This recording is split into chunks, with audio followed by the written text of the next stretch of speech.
alam yang mengganggu daripada perjalanan tersebut. Kalau nanti menyebabkan seseorang akan menghilangkan nyawanya, lebih baik dia tidak melaksanakan haji, artinya tidak wajib bagi dia. Kurang lebih seperti itu. Nah, sekarang kita pindah ke kitab Ngalap Barokah daripada Said Maliki. Ini kitab hadiah waktu saya haji berkunjung ke pesantren beliau, disambut oleh putra beliau Said Ahmad. Karena kita santri, jadi akhirnya dapat buku kitab karangan Said Maliki segini nih. Banyak bahkan. Sama amplop 100 rial. Setiap santri. Setiap santri. Kita waktu itu 77 orang. Masya Allah. Betul. Sama siapa? Oh, ini. Jadi ini kitab lebih banyak membicarakan tentang fadilah. Ini agak panjang nggak apa-apa ya? Supaya ada kecintaan. Karena dari fadilah itu sendiri kita akan timbul kesan yang baik. Siapa tahu nanti malam mimpi ketemu Rasulullah. Berangkat kamu. Masya Allah. Aku tunggu katanya di Masjid Nabawi. Ya, Allah kuasa. Sehat baik. Mau ngopi dulu, ngopi tuh. Tapi gelasnya anu sendiri. Bismillahirrahmanirrahim. Kita kirim Fatihah dulu beliau ya. Al-Fatihah. Al-Fatihah. Iya kan.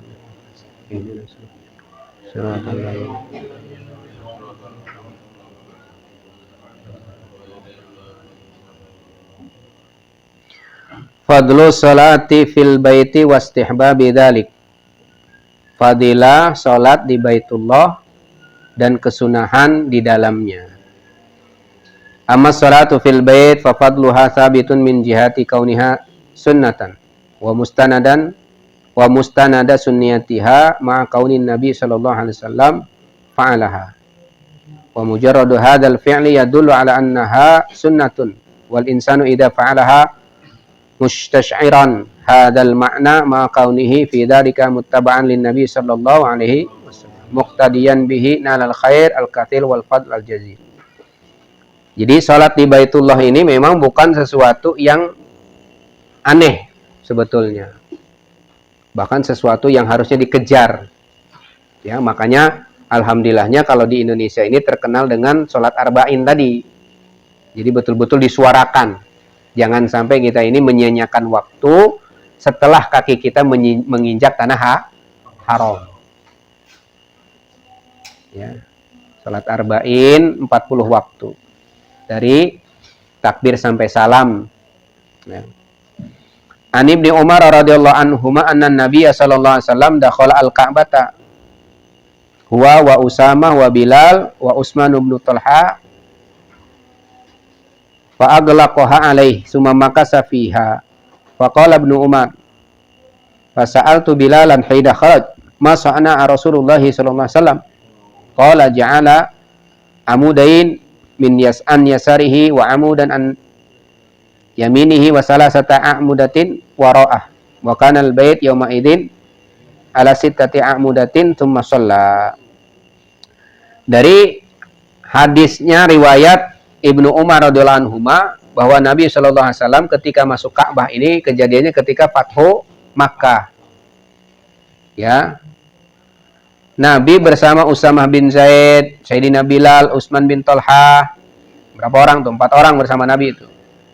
Masuk ke dalam Baitullah untuk pertama kali setelah beliau hijrah. Karena perjanjian Hudaybiyah itu ada karena memang ada larangan daripada orang-orang kafir Quraisy.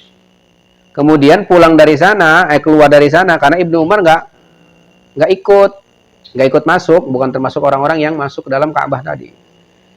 Bertanya kepada Sayyidina Bilal, apa yang dilakukan Nabi di dalamnya? Kata beliau, Rasulullah membuat 2 tiang. Di sebelah kiri, 1 tiang di sebelah kanan, kemudian 3 tiang di belakang, semuanya ada 6. Jadi kalau kita berhasil masuk, nah, itu ada replikanya tuh. Kalau di musim artefak yang ada di Temboro ada replika di dalam Ka'bah seperti apa. Setelah beliau menghancurkan patung berhala Lata, Manat, Hubal, Uzza yang di dalam. Jadi supaya penopang supaya lebih kuat. Kurang lebih begitu. Dan beliau sholat di sana. Lalu bagaimana dengan kita yang tidak bisa masuk, cukup sholat di luar. Ya, di area daripada Masjidil Haram yang jadi tempat tawaf tuh. Minimal sholat sunnah 2 rakaat. Bukan sholat khusus. Saya sholat di dalam Ka'bah. Usolli sunatan rakaataini fil Ka'bati, nggak begitu. Sholat sunnah aja. Usolli sunatan rakaataini lillahi ta'ala, udah. Nah, ini diriwayatkan oleh Imam Bukhari Muslim. Kalau di Indonesia biasanya begitu, Pak. Usollinya dipertegas dulu supaya dipertegas. Ya, ada yang dipertegas, ada yang enggak. Tapi kalau misalkan seperti sholat-sholat hajat, ya cukup aja usolli sunatan lil hajati rakaataini, udah. Atau sholat usolli sunatal hajati, ada sunatan lil hajati, ada sunnatal hajati rakaataini, boleh. Seperti sholat sunnah qobliyah subuh juga ada sebagian usolli sunatas subhi, ada sebagian sholatnya usolli sunatal fajri. Nama-nama itu berbeda-beda tapi maksudnya sama. Iya kan? Yang nggak boleh itu apa? Sholat tapi nggak nih asal takbir udah aja. Ini yang bahaya. Yang bahaya lagi apa? Nggak sholat-sholat. Nah, ini agak diloncat ya, saya pilih-pilih. Jadi random aja nih. Ini panjang banget itu, lihat tuh, kitabnya tebal. Simpulan aja nanti. Ada satu bagian di Ka'bah itu yang namanya multazam. Multazam itu antara Hajar Aswad dengan Baitullah. Dengan babul Ka'bah. Dengan pintu Ka'bah. Namanya multazam. Multazam itu sendiri, itu timbul istilah multazam ini karena apa? Para sahabat melihat saking seringnya Nabi, kalau sudah beliau tawaf, beliau itu satu, menyenderkan pipi beliau di dinding Ka'bah di tempat yang sama. Apa tadi? Antara pintu dengan Hajar Aswad. Kemudian menempelkan 2 telapak tangan. Kemudian menempelkan dada. Ya, dibayangin aja gimana tuh. Dada sebelah kiri. Nempel semua. Dan disitulah beliau berdoa. Nanti hadisnya ada. Ya. Karena seringnya beliau, jadi kalau kata orang Arab tuh iltazama itu saking apa? Kalau bahasa orang Jawa kulino. Kalau orang Sunda apa? Remen. Jadi suka berulang-ulang gitu, itu mulu gitu. Sampai orang tuh tahu, oh, pasti dia begini nih, pasti dia begini nih. Gitu. Akhirnya dinamakan multazam, tempat yang memang Rasulullah sering banget di situ dan melakukan hal yang sama. Waqad sabata anan Nabi sallallahu alaihi wasallam wadu'a wajhahu. Ya kan? Meletakkan wajahnya pipi tadi, wasadrahu dan dadanya wadiraihi wa kaffaihi bil multazam. Zira'aihi ini ya kan, di antara ruas-ruas daripada tangan. Jadi tangannya ditempelin, dilebarin, terus telapak tangannya ditempelin. Plek. Begitu. Qala Abdurrahman ibnu Sofwan, lamma fataha Rasulullah sallallahu alaihi wasallam Makkah qultu la albisanna siyabi wa kanat dari ala tariq wala angduranna kaifa yasna'u Rasulullah sallallahu alaihi wasallam fangtalaqtu faraitun nabiy sallallahu alaihi wasallam qad kharaja min al-Ka'bah huwa wa ashabu. Panjang nih. Ya, hadis ini panjang. Intinya menceritakan bahwa Nabi setelah masuk ke Ka'bah terus bikin tiang tadi, ini terusan yang tadi nih, cuma riwayatnya beda dari Abdurrahman bin Sofwan. Kemudian beliau sholat, kemudian beliau naik ke atas. Kan ada tangga di dalam itu untuk tembus ke atas, sutuh. Dulu itu belum rapih, tapi semenjak Rasulullah berhasil masuk Batu Makkah itu dirapihin, atasnya diratain.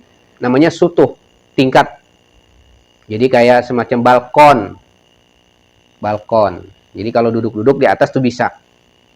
Nah, itu yang dibuat oleh Rasulullah. Kemudian beliau turun, keluar. Nah, pas keluar itulah Rasulullah langsung menempelkan tadi.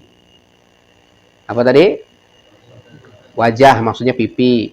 Kemudian telapak tangan, kemudian dada. Lalu beliau berdoa. Baru setelah itu nyium Hajar Aswad. Ini menurut Riwayat daripada Abdurrahman bin Sofwan dari riwayat Imam Daruqutni. Ini banyak lagi nih. Abdullah ibnu Umar juga Ibnu Amr ibnu As juga mengatakan hada wallahi al-makan alladzi ra'aitu Rasulullah sallallahu alaihi wasallam iltazamahu. Jadi ketika Abdullah bin Amr bin As, anaknya Amr bin As, salah satu panglima perangnya Muawiyah. Jadi ini anaknya nih.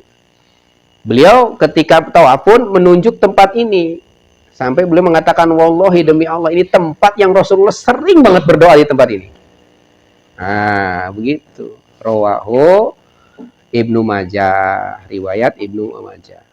Jadi, kalau kita nanti ada kesempatan tawaf di sana, seandainya nggak bisa menempel pun seperti yang dibuat oleh Rasulullah, ya kan? Isyarat dari jauh. Lihatnya langsung ke multazam, doa di situ. Minimal angkat tangan. Sebagai isyarat bahwa ya Rasulullah, saya nggak bisa mendekat. Mudah-mudahan tangan ini yang menjadi saksi bahwa aku pun ingin berdoa seperti doanya Rasulullah. Ya kan? Ingin berdoa seperti apa yang dikelakukan oleh Rasulullah. Terserah doa apa saja. Ingat tuh yang video viral. Fulus. Hal yang sepele dunia pun diminta kabul. Karena apa? Tempatnya cuma satu di dunia, di situ. Namanya multazam itu cuma satu di dunia. Iya kan? Hajar Aswad ada berapa? Satu. Yang anak-anak TK keliling tuh latihan itu palsu. Cuma memang perlu seperti itu replika supaya tahu gitu. Kalau pengen bener-bener ya umroh. Umroh tuh agak longgar, nggak seperti haji. Gitu. Ya. Jadi jangan sampai nggak niat. Ya Allah, saya niat mulai hari ini ingin berangkat haji. Umumnya kan orang niat kalau udah persiapan. Loh, Allah kuasa loh. Dari niat itu Allah. Saya bisa haji itu gara-gara apa? Kiai ngaji sama. Waktu itu saya ngaji hadis. Kebetulan bab fadilah Makkah dan Madinah. Kiai ngejelasin begini, beng. Tiba-tiba dalam pikiran saya, ya Allah, saya pengen haji sebelum nikah. Itu saya ngaji tahun 98. Terlaksana 10 tahun kemudian 2008. Nyampe di sana saya di Arafah tuh kayak bengong gitu. Ya Allah, saya bisa sampai ke sini. Saya ingat-ingat kenapa bisa begini. Pasti ada sebab yang lain. Oh, saya ingat waktu ngaji memang saya minta sama Allah, saya minta haji sebelum nikah. Makanya kemarin saya kajian di Garuda Kargo, saya bilang, nah mudah-mudahan asal kita ngaji, dengar fadilah daripada Mekah Mukarramah timbul. Itulah modal kita. Allah mendengar, Allah yang tahu.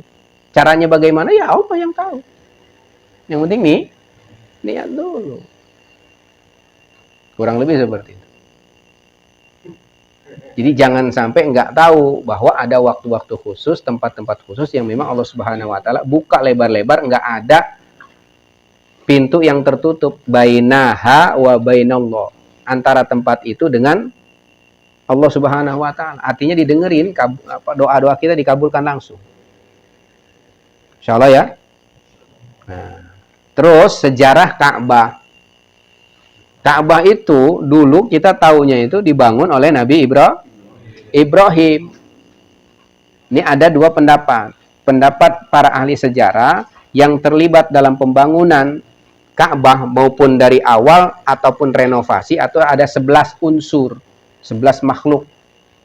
Yang pertama malaikat. Malaikat hanya menurunkan beberapa bongkah batu. Ini menurut ahli sejarah. Para ulama sebagian mengatakan bahwa ini dolal, pendapat yang menyesatkan. Katanya hanya Hajar Aswad saja yang diberikan oleh Allah Subhanahu Wa Taala untuk tanda. Gitu. Terus yang kedua Nabi Adam. Ketiga Nabi Syis. Kemudian Nabi Ibrahim. Kemudian suku Amalaqah, atau dalam bahasa ininya latinnya Amalek. Silakan cari sendiri. Amalek ini dulu saingannya Bani Israel. Jadi kalau udah ada Bani Israel ngumpul di mana, Amalek ngejar tuh. Saingannya tuh. Setelah Nabi Ibrahim. Zaman Nabi Musa. Zaman Nabi Musa. Pokoknya saingannya Bani Israel, Amalek. Dia tidak dalam kekuasaan Firaun, tapi juga bukan budaknya Firaun. Apa gimana maksudnya? bukan pengikut Nabi Musa, tapi juga bukan termasuk pengikutnya Firaun, Amalek. Tapi sekarang katanya udah punah. Cari aja nanti tuh Amalek. Terus Jurhum, salah satu gubernur zaman Muawiyah. Pra Ibrahim. Sebelum datang kenabian, itu ada satu kekuasaan. Ini namanya Jurhum. Terus Qusay bin Kilab, salah satu kakeknya Nabi. Yang keempat ke atas dari Abdul Muthalib, Hashim, terus ke atas bin Kilab bin Qusay. Bin Qusay bin Kilab. Terus suku Quraisy itu sendiri. Ini termasuk Bani Hashim. Jadi kakek Nabi itu kan ada yang namanya Hashim. Hashim itu nama julukan sebetulnya mah. Nama beliau tuh Muhammad bin apa gitu. Abdullah bin apa gitu. Nah, Hashim itu sendiri kalau dari bahasa Arab kuno itu tukang bagi-bagi roti. Jadi beliau ini punya kebiasaan, kakeknya Nabi yang nama Hashim ini punya kebiasaan ngasih khidmat kepada orang-orang yang tawaf. Karena syariat tawaf ini kan sudah dibawa dari zaman Nabi Ibrahim. Jadi beliau itu saking kasihannya sama orang-orang yang haji itu gitu kan, takut lapar apa segala macam. Sambil tawaf, sambil ngeliatin orang-orang tawaf itu, beliau tuh bagi-bagiin. Jadi beliau ini ngumpulin dari semua penduduk remahan. Remahan tuh apa sih namanya? Bubuk lah, sisa-sisa daripada roti, terus diadon lagi. Terus dimasak lagi. Nah, itu. Akhirnya terkenal sebagai Hashim, orang yang bagi-bagi roti. Abdullah ibnu Zubair. Nah, ini putranya Zubair ibnu Awam. Ini sudah lewat zaman Rasulullah sudah wafat nih, zaman Khalifah Sayyidina Abu Bakar. Abdullah bin Zubair termasuk sahabat. Al-Hajjaj bin Yusuf. Nah, ini Hajjaj bin Yusuf, salah satu gubernur yang paling zalim. Tinggalnya di Kufah. Jadi beliau ini paling otoriter. Kalau ada ulama nggak sependapat dengan kebijakan dia, langsung penggal. Jadi terkenal sebagai jagal. Ya, zalim lah intinya. Tapi sebagian ulama mengakui kedoliman beliau itu karena memang orang-orang Kufah ini bedegul. Tahu bedegul? Jadi mirip-mirip Bani Israel lah begitu. Kata syariat A, dia bilang ntar dulu. Kalau masih bisa B, kenapa harus A? Gitu. Makanya Allah kirim seorang Hajjaj bin Yusuf, orang-orang Kufah pada zaman kekhalifahan dia, itu nggak ada yang berani. Tapi ya itu kebablasan. Tapi Hajjaj bin Yusuf salah satunya adalah orang yang berjasa untuk merenovasi masjid. Karena pernah, Ka'bah, karena pernah kebanjiran, runtuh. Karena zaman dulu nggak ada plester, semen. Jadi batu ditumpuk, dikasih batu dibentuk gitu kan. Kalau misalkan ditaruh plek, ya udah. Tapi kalau masih kira-kira goyang-goyang, cari yang lain. Asal tempel-tempel begitu aja. Nah, ketika banjir bandang pernah kegusur kan, runtuh. Hajjaj bin Yusuf yang punya duit banyak, tapi dia sendiri diancam oleh Khalifah Umar bin Abdul Aziz, nggak boleh masuk menginjakan tanah haram. Haramkan dia. Kalau ada berita sampai ke telingaku dia menginjakan kaki walaupun ujung jempolnya saja, akan kubunuh dia, katanya gitu. Tapi dia hormati. Jadi wilayahnya Umar bin Abdul Aziz, mana wilayahnya dia. Dia juga bisa tahu gitu kan. Cuma ketika Ka'bah ini runtuh, dia yang ngirim utusan, dia yang ngirim dana tuh bangun tuh Ka'bah. Cinta kepada Islam itu cinta, cuma ya itu otoriter. Terus adanya sekarang mushaf titik, harokat fathah, tasydid, kasroh, domah seperti itu bentuknya, itu dia. Kenapa dulu itu zaman mushaf Utsmani itu baru awal-awal itu ya alif, nun ya nun, tapi nggak ada titik, ba ya ba, tapi nggak ada titik, ba ta ka, nggak ada titik sama sekali. Bagi orang non Arab nggak bakal bisa baca. Tapi orang Arab bisa. Bismillahirrahmanirrahim tanpa harokat, tanpa titik, bayangin. Gitu. Nah, ini jasa daripada Hajjaj bin Yusuf. Jadi sejolim-jolim. Hah? Iya ini nih. Yang ngasih harokat.